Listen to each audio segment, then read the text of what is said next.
Olá, bom dia! Está começando a edição especial do Ouro Fino em Campo de sábado.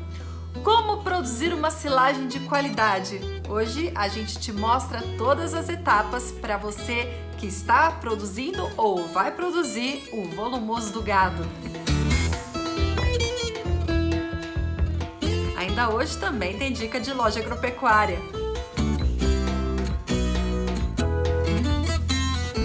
Pega um cafezinho porque o Ouro Fino em Campo já começou.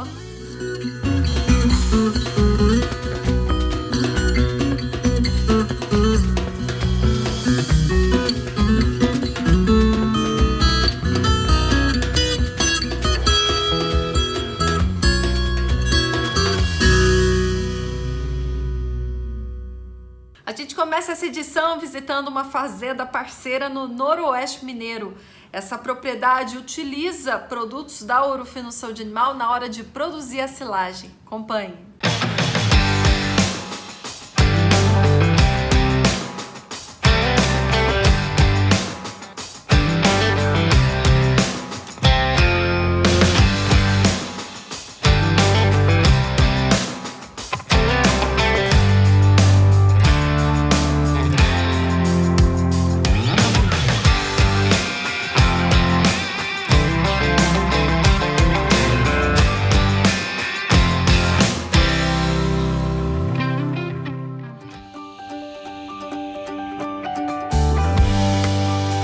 Estamos aqui na Fazenda Agropel, em Paracatu, Minas Gerais. Meu pai adquiriu esta fazenda há cerca de 40 anos atrás. A partir do ano de 2010, nós iniciamos um processo de profissionalização da fazenda e já prevendo uma sucessão familiar. A minha filha trabalha comigo aqui na empresa já há alguns anos. Já está sendo treinada para assumir o meu cargo. Atualmente o meu filho também está trabalhando e eu tenho uma outra filha que mora em Brasília que ajuda a gerenciar os negócios. O primeiro grande planejamento que deve ser feito antes de uma silagem é o agendamento da máquina de colheita. Então, no momento do plantio do sorgo, ou no momento da definição do corte da cana, eu tenho que fazer um agendamento prévio da colhedora automotriz que vai prestar serviço para mim.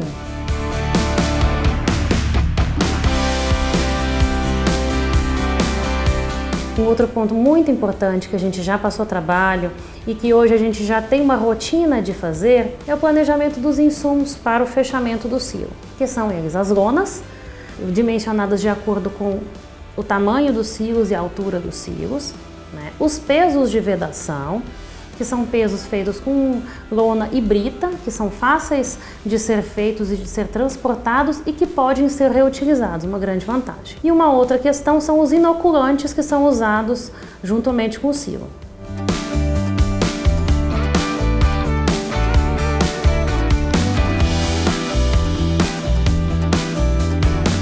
O Silosolve AS ele foi escolhido para cana-de-açúcar porque ele apresenta uma bactéria que é Lactobacillus buchneri, que produz ácido acético e inibe leveduras, que são um grande problema da silagem de cana-de-açúcar. Além disso, ele contém 2 cepas produtoras de ácido lático que garantem a acidificação da silagem e a priorização da fermentação. Assim, a fazenda vai ter uma silagem de boa qualidade.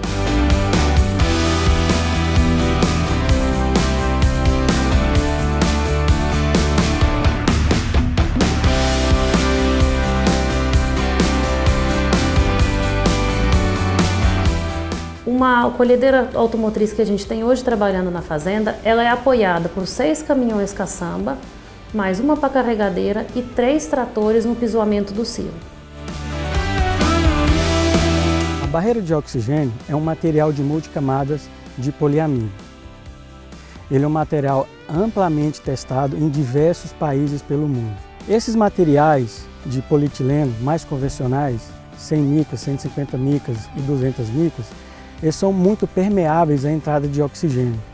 Assim, acontecerá a perda de matéria seca na sua silagem. Como que nós fizemos o procedimento aqui na Fazenda Agropel? Nessa parte central do silo, a gente colocou a barreira de oxigênio Silasteel. Nas partes laterais, nós não colocamos a barreira de oxigênio, para que a gente mostrasse o benefício da barreira. Esse material aqui é debaixo da barreira de oxigênio que acabamos de coletar. Esse aqui é um material indesejável, entendeu? E não está debaixo da barreira de oxigênio.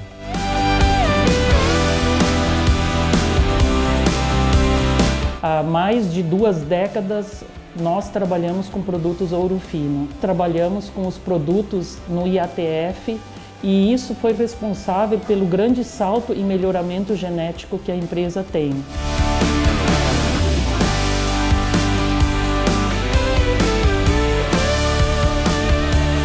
Nós ficamos muito satisfeitos, a gente viu uma qualidade muito grande na nossa silagem.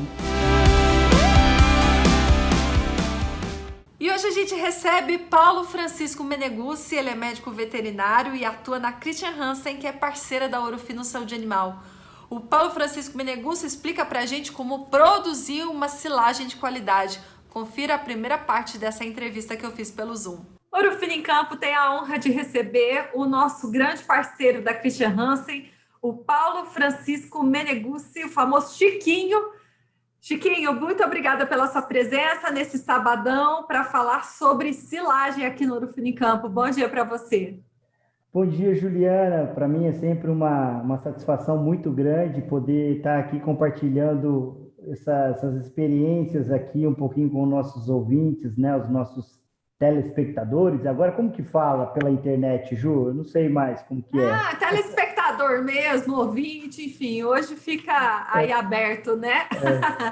Chiquinho, vamos lá então. A gente vai falar sobre o processo de produção de silagem e o grande objetivo de quem faz silagem é produzir um volumoso com qualidade. Só que qualidade é um termo tão amplo, né? E eu quero que você explique o que é de fato uma silagem com qualidade. Quais características essa silagem deve ter? Perfeito, Juliana. Realmente, qualidade é um conceito bem amplo, né? E eu vou tentar, bem rápido aqui, né, de uma forma simples, tentar explicar um pouquinho o que a experiência trouxe para a gente em relação à questão de qualidade. Então, quando a gente fala de silagem, Ju, a gente tem que lembrar que é um alimento que foi conservado, né? Que ele foi colocado ali dentro de um ambiente, né? Vamos falar assim, para a gente guardar aquele alimento, né? E a gente não pode esquecer que esse alimento tem umidade, né? E aí é isso que muda toda a história, né? Porque quando a gente tem umidade dentro de um alimento, isso significa que as portas ali estão abertas, principalmente para aqueles micro-organismos que vão fazer o processo de deterioração, que é normal, né? Todo alimento tende a estragar. Todo alimento. É isso que a gente tem que lembrar. Qualquer alimento tende a estragar. E a gente tem que usar as estratégias de conservação conforme o ambiente permite. E no caso de uma fazenda onde precisa guardar o alimento para aquela fase que não vai ter disponibilidade, é fundamental a gente fazer o processo de ensilagem. Então, a ensilagem ela vem nesse sentido. Então, o que é uma silagem de qualidade, pensando em tudo isso que nós falamos?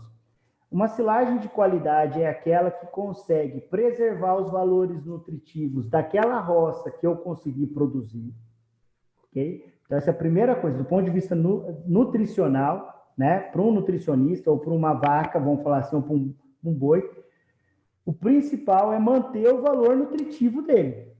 Certo. E, no segundo momento, que esse alimento seja seguro, né? Seja saudável, não se é um alimento que eu coma, que o animal vá comer, né? No caso da silagem, e não faça mal para ele, né?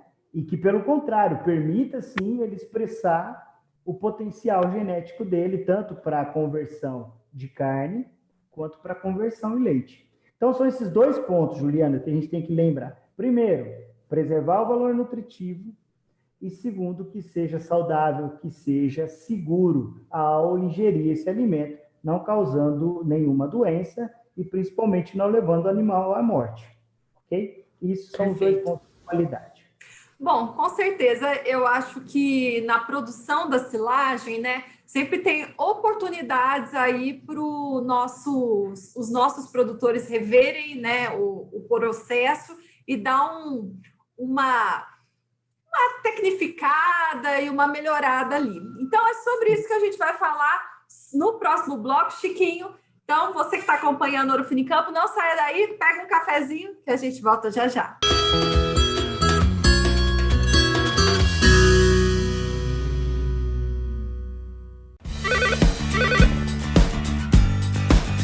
Olá pessoal, eu sou a Juliane Pires, analista de atendimento técnico da Ouro Fino. A nossa equipe de atendimento está à sua disposição para tirar as suas dúvidas. Você pode perguntar sobre protocolos, manejos ou outras orientações técnicas, então aproveite esse atendimento ágil e diferenciado. Fique ligado, você pode ligar de segunda a sexta-feira, das 8 às 5 horas da tarde, horário de Brasília, exceto feriados. Ah, e fique sempre ligado no Ouro Fino em Campo, a gente sempre está aqui para tirar as dúvidas que chegam pelos nossos canais. Espero por você, tchau!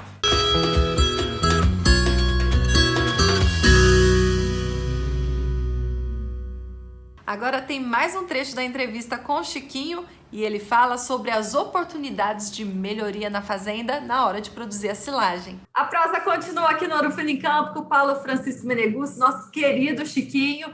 Chiquinho, você viaja o Brasil todo, conhece bem os tipos de silagem, as técnicas empregadas em cada região do país e com certeza você consegue identificar oportunidades de melhorias aí nessa produção de silagem. O que você pode compartilhar aí com o nosso produtor de novas tecnologias, novas ferramentas aí para produzir um volumoso com boa qualidade, qualidade que você definiu tão bem no bloco anterior?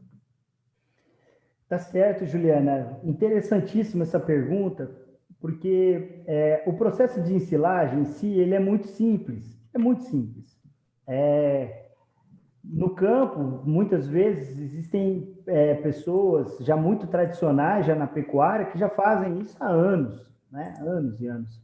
E realmente o que a gente nota é sempre algumas oportunidades de melhorias, principalmente no processo. E com a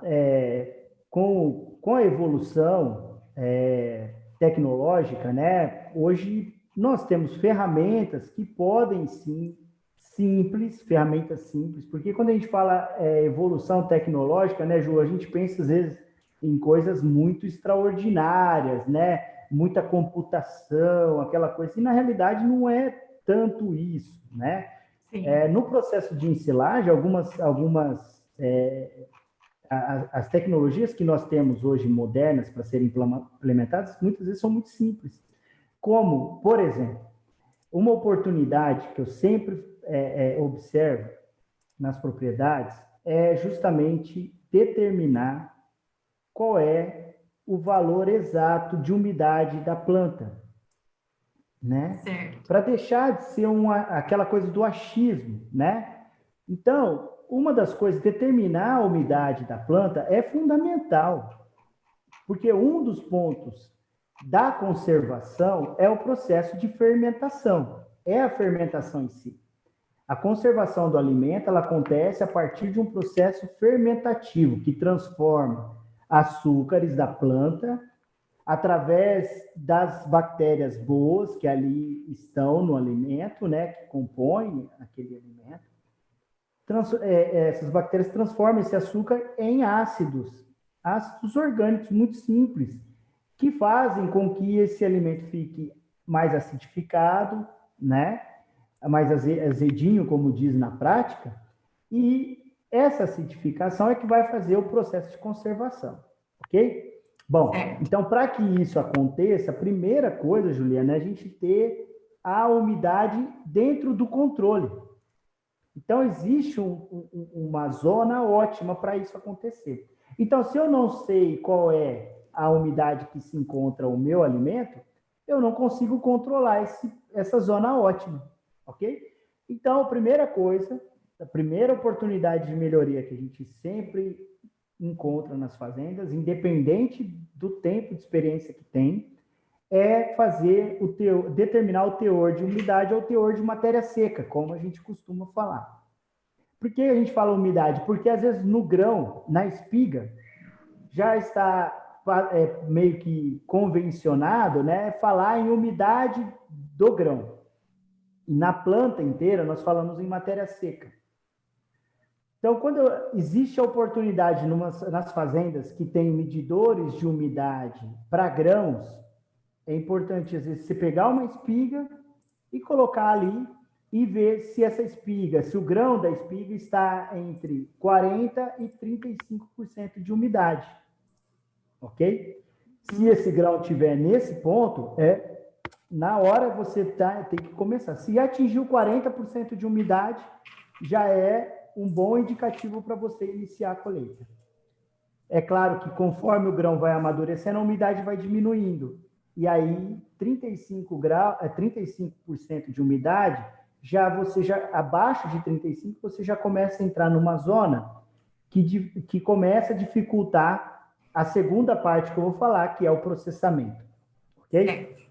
Agora, se você tem, Juliana, a forma de coletar a planta, cortar a planta, picar essa planta, ok? Com uma forrageira estacionária ou uma forrageira de arraste, se você tem como fazer isso, você pega 10 plantas da roça espalhadas e vai lá e pica esse material. Essa picagem não precisa ter, nesse primeiro momento, não precisa ter qualidade, você só precisa picar para você poder conseguir pegar uma amostra disso e colocar dentro de um micro-ondas.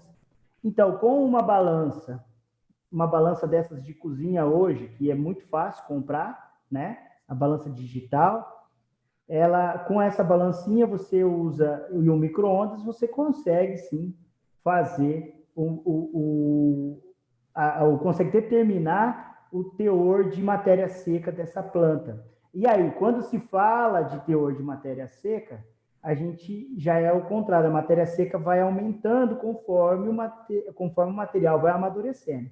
Então, a planta, inicialmente, nós deveríamos iniciar com o mínimo de 30% de matéria seca e tentar manter o máximo entre 40% de matéria seca, porque aí começa os pontos que nós vamos falar na segunda oportunidade de melhoria, que é o processamento, Juliana. Primeiro, determinar o teor de umidade ou matéria seca. O segundo é processar bem esse material.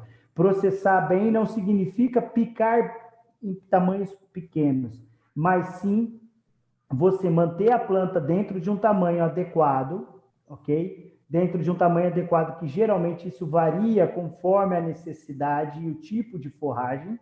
Então, aí sim se orientar em relação a isso. Por exemplo, uma planta de milho, geralmente um tamanho de partícula média que a gente tenta trabalhar é em torno de 8 a 10 milímetros, sendo que para isso acontecer, você precisa regular uma máquina em torno de 14 milímetros, para você ter uma ideia, tá?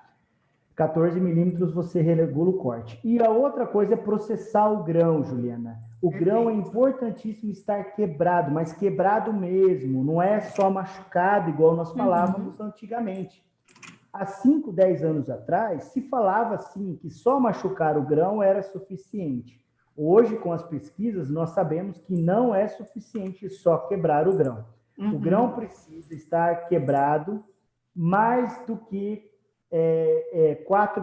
pelo menos em 4 partes, ok? Que é o que a gente recomenda, ok? Então, para isso, é importantíssimo encontrar as máquinas que o fazem isso, hoje disponível no mercado, ok? Perfeito. E um terceiro ponto, Juliana, terceiro e último ponto, desculpa, eu sei que é meio controlado o tempo, mas o terceiro e último é fazer, sim, uma boa compactação e uma boa vedação, ok? E aí, por que isso tudo? Porque nesses 3 pontos que a gente falou, nós vamos estar disponibilizando o açúcar, a gente vai estar controlando a umidade e ele estará controlando principalmente a quantidade de oxigênio que vai estar dentro da massa, Tá. Com esses 3 pontos controlados, Juliana, a gente abre as portas para que as bactérias boas, que podem vir tanto de um inoculante microbiano, o famoso inoculante, para melhorar o processo fermentativo, né? Ou as bactérias naturais que ali estão, que às vezes estão em baixa quantidade, por isso a necessidade de se colocar inoculantes, né? E esses inoculantes possam sim trabalhar da melhor forma possível. E aí sim a gente conseguir fechar todos esses pontos e garantir aqueles 2 pontos de qualidade que a gente falou, que é, primeiro, a qualidade nutricional e a questão de segurança desse alimento. Perfeito. Eu tenho certeza que você está acompanhando esse bate-papo com o Chiquinho, deve estar se perguntando, bom, mas eu não uso inoculante, nunca ouvi falar sobre esse produto. Pois é, uma tecnologia que está sendo muito bem empregada aqui no Brasil, já é sucesso em outras partes do mundo. Então, no próximo bloco, o Chiquinho vai explicar para a gente melhor o que é um inoculante. Então, não saia daí, que a gente volta já já.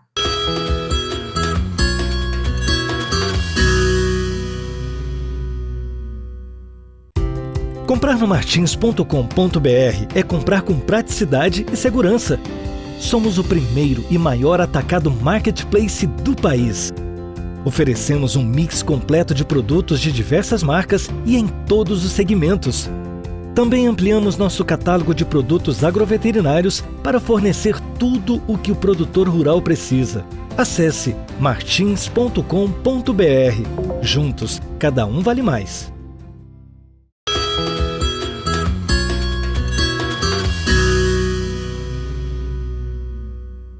O que será um inoculante? Agora, na última parte da entrevista com o Chiquinho, ele explica pra gente o que é esse produto. Confira. Na última parte da nossa entrevista com o Paulo Francisco Meneguzzi, o Chiquinho, médico veterinário, parceiro da Christian Hansen, ele vai explicar pra gente o que é o tal do inoculante. Que produto é esse, Chiquinho?